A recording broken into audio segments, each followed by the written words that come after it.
అందరికీ నమస్కారం. ఇప్పుడు మనం చెప్పబోయే అంశము భూగోళ శాస్త్రంలోని శీతోష్ణ స్థితి శాస్త్రానికి సంబంధించి సూర్యపుటము ఉష్ణోగ్రత. సూర్యపుటము గురించి మనము ఇప్పుడు మాట్లాడినప్పుడు వాతావరణంలో ఉష్ణోగ్రత వేడిని కలగజేస్తుంది ఎవరు అంటే సూర్యుడు. అంటే వాతావరణ ఉష్ణోగ్రతని దాన్ని మనం పిలుస్తాం. అయితే ఈ వాతావరణ ఉష్ణోగ్రతని ఎలా కొలుస్తామంటే 6 గరిష్ట కనిష్ట ఉష్ణమాపకము. 6 గరిష్ట కనిష్ట ఉష్ణమాపకము. దీని ద్వారానే వాతావరణ ఉష్ణోగ్రతని మనము కొలవడం జరుగుతుంది. ఇక్కడ మనం సూర్యుడి గురించి మనము ఒకసారి మనం చర్చించుకున్నట్టయితే సూర్యుని యొక్క వ్యాసము 13,92,520 కిలోమీటర్లు. 13,92,520 కిలోమీటర్లు దీని యొక్క వ్యాసం. అలాగే దీని యొక్క పరిభ్రమణం ఎంత అంటే 25 రోజుల 9 గంటలు పరిభ్రమణం, సూర్యుని యొక్క పరిభ్రమణము. అలాగే సూర్యుడు తన చుట్టూ తాను తిరుగుతూ పాలపొంత చుట్టూ తిరుగుతాడు. అంటే మనకి దీన్ని ఏమంటామంటే కాస్మిక్ సంవత్సరం అని పిలుస్తాం. దీనికి సమయం ఎంత అంటే 250 మిలియన్ సంవత్సరాలు. కాస్మిక్ సంవత్సరము. ఈ కాస్మిక్ కిరణాలను కనుగొన్నది ఎవరంటే మిల్లికాన్.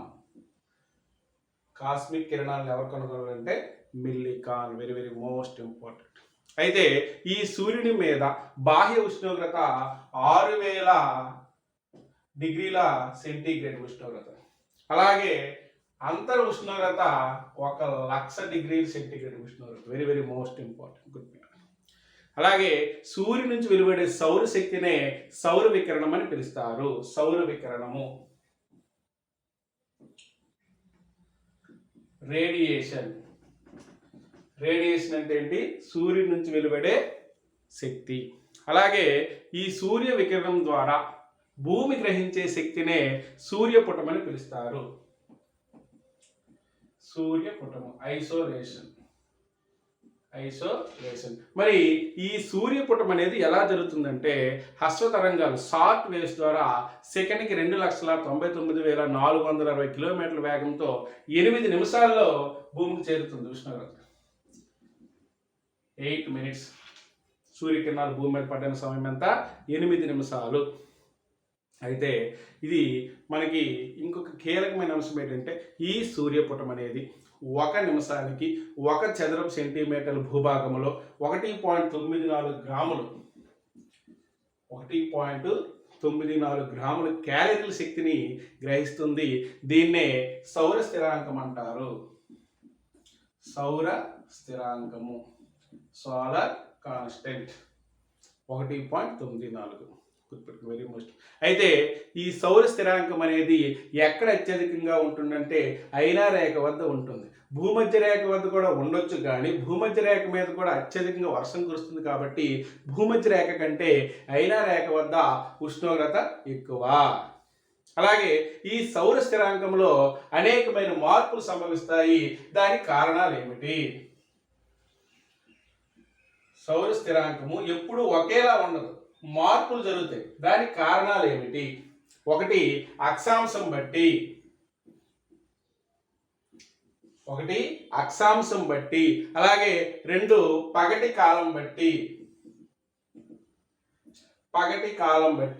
అలాగే 3 1 అక్షాంశము, 2 పగటి కాలము, 3 సూర్యునికి భూమికి మధ్య దూరాన్ని బట్టి.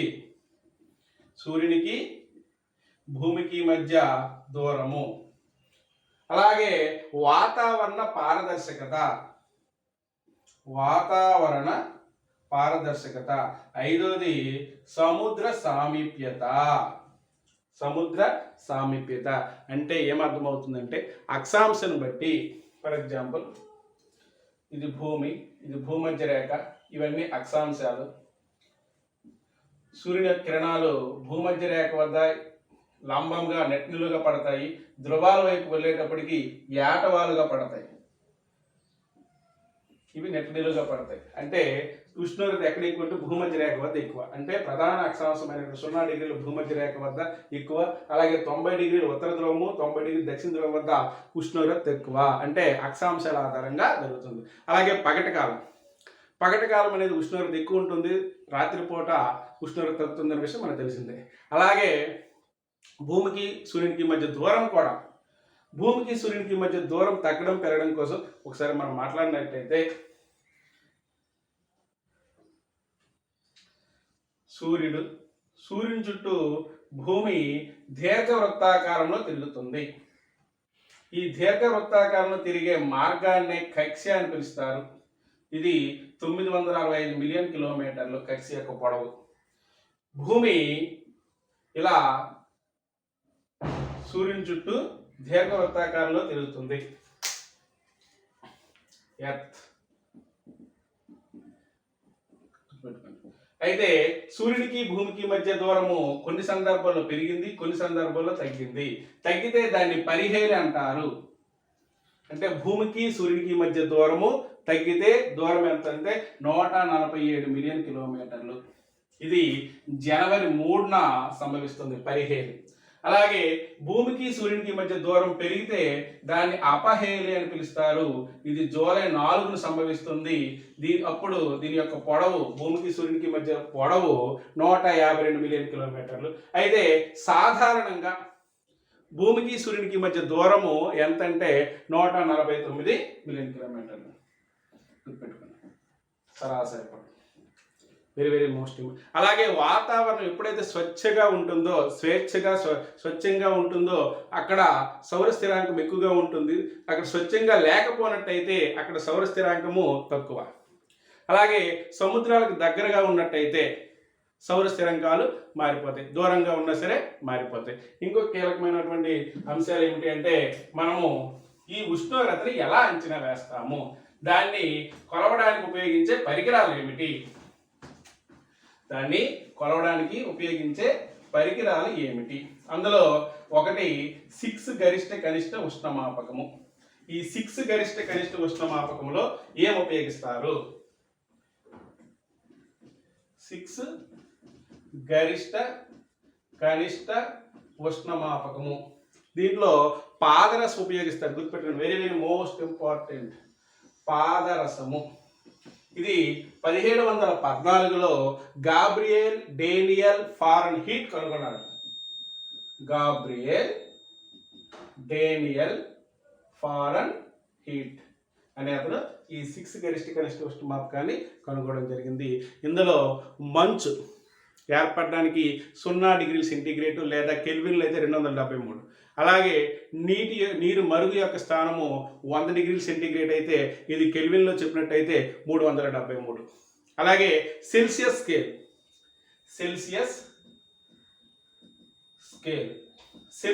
అనేది 1744లో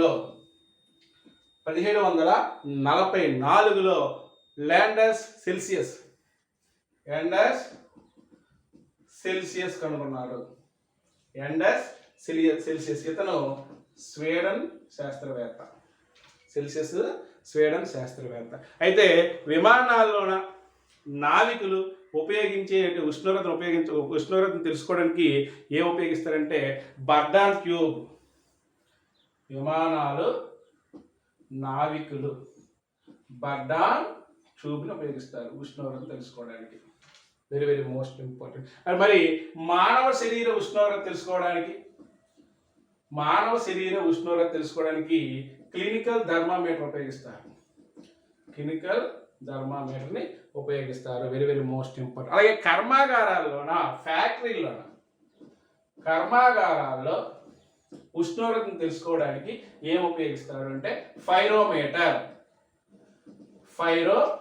వెరీ వెరీ మోస్ట్ ఇంపార్టెంట్. అలాగే అత్యల్ప ఉష్ణోగ్రత తెలపడానికి మనకి పాదరసం బదులుగా ఆల్కహాల్ ఉపయోగిస్తారండి. Very very most important. సాధారణంగా అయితే ఈ ఉష్ణమాపకాలన్నింటిలో కూడా పాదరసం ఉంటుంది. కానీ అత్యల్ప ఉష్ణోగ్రత తెలుసుకోవడానికి మాత్రం పాదరసానికి బదులుగా ఆల్కహాల్ని ఉపయోగిస్తారు. అయితే ఉష్ణోగ్రత విలువలు దాని యొక్క రికార్డులు ఎలా చేస్తారు? ఉష్ణోగ్రత విలువలని ఎలా రికార్డు చేస్తారు? అయితే ఉష్ణోగ్రతతో పాటు వాతావరణ పీడనము, వర్షపాతము, గాలిలో తేమను కూడా సమాచారాన్ని సేకరిస్తారు. అందులో మనకి ప్రపంచ వాతావరణ సంస్థ ఎక్కడ ఉంది? జెనీవా. మరి భారతదేశంలో వాతావరణ కేంద్రం ఎక్కడ ఉంది? పూణే. మరి ఏపీలో ఎక్కడ ఉంది? బేగంపేట. బేగంపేట ఎక్కడ ఉందంటే హైదరాబాద్, అంటే తెలంగాణలో ప్రస్తుతానికి ఉన్నట్టు లెక్క. అలాగే ఇక్కడ ఒక రోజులో అత్యల్ప లేదా అత్యధిక ఉష్ణోగ్రతని ఏమంటారంటే దైనిక ఉష్ణోగ్రత వ్యత్యాసం అని పిలుస్తారు. అలాగే ఒక నెలలో అత్యల్ప అత్యధిక ఉష్ణోగ్రతను ఏమని పిలుస్తారంటే మాస ఉష్ణోగ్రత వ్యత్యాసం అని పిలుస్తారు. అలాగే ఒక సంవత్సరంలో అత్యధిక అత్యల్ప ఉష్ణోగ్రతను ఏమని పిలుస్తారంటే వార్షిక ఉష్ణోగ్రత అని పిలుస్తారు. మరి అత్యధిక వార్షిక ఉష్ణోగ్రత వ్యత్యాసం ఉన్నటువంటి ప్రాంతం ఏది అంటే వెర్కోనియన్స్.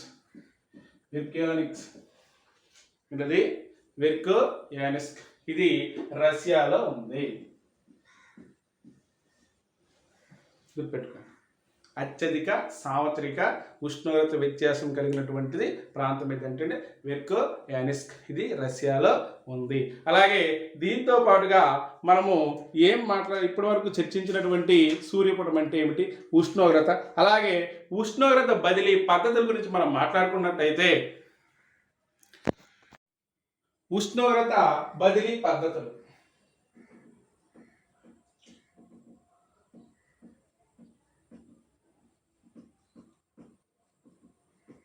అంటే ఉష్ణోగ్రత ఏ రకాలుగా బదిలీ అవుతుంది, దానికి ఏ పద్ధతులు ఉన్నాయంటే ఒకటి ఉష్ణ వికిరణము.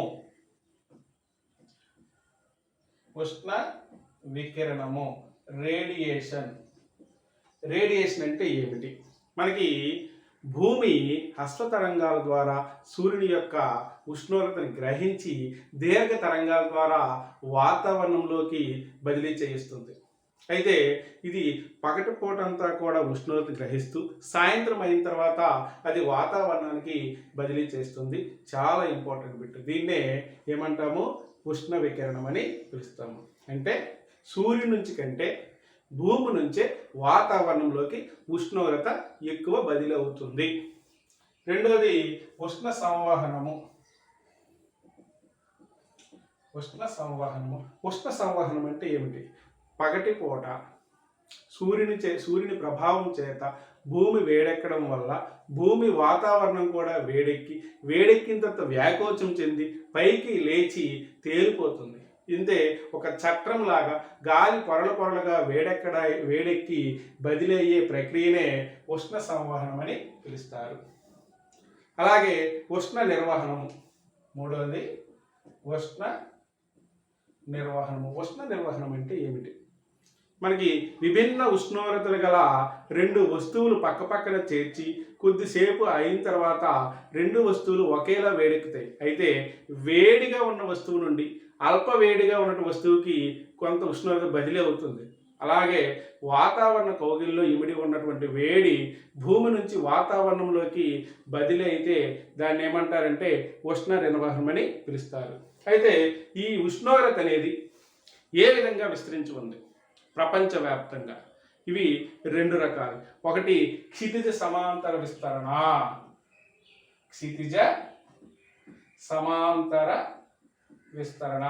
రెండోది ఊర్ధ్వ సమాంతర విస్తరణ. ఊర్ధ్వ విస్తరణ, క్షితిజ సమాంతర విస్తరణ. ఇక్కడ క్షితిజ సమాంతర విస్తరణలో అత్యంత ప్రభావితం చేసే అంశాలు ఏమిటంటే అక్షాంశాలు. ఏంటవి? అక్షాంశాలు. అక్షాంశాల వల్ల ఉష్ణోగ్రత ఎప్పుడు ఒకేలా ఉండదు. భూమధ్య రేఖ వద్ద ఒకలా ఉంటే ధ్రువాల వైపు మరోలా ఉంటుంది, ధ్రువాల వైపు తక్కువ ఉంటుంది. అలాగే భూమికి సూర్యునికి మధ్య దూరం అంటే అలాగే భూమి జల యొక్క విస్తరణ భూమి ఎక్కువగా ఎక్కడ ఉండదో అక్కడ ఉష్ణోగ్రత ఎక్కువ ఉంటుంది, జలభాగం ఎక్కడైతే ఉంటుందో అక్కడ తక్కువ ఉంటుంది. అలాగే సముద్ర సామీప్యత, అలాగే నేల యొక్క వాలు, అలాగే సముద్ర ప్రవాహాలు.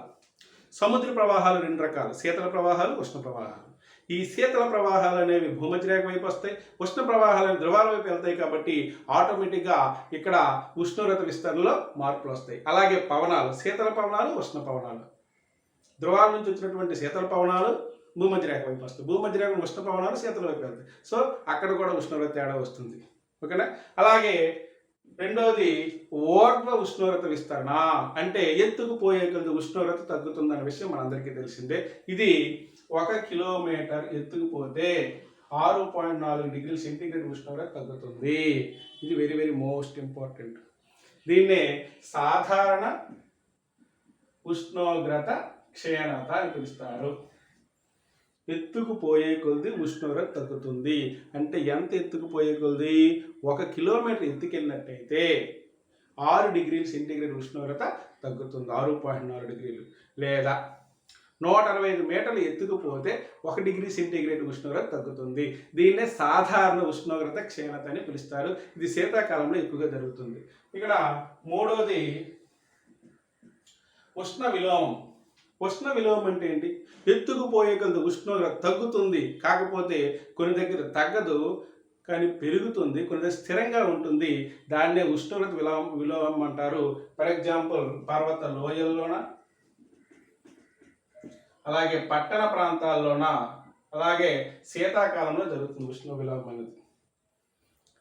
పర్వతాల్లో కానీ లేదా పట్టణాల్లో కానీ శీతాకాలంలో ఉష్ణోగ్రత విలోమం కారణం ఏమిటి అంటే ప్రపంచం మనకి రేడియేషన్.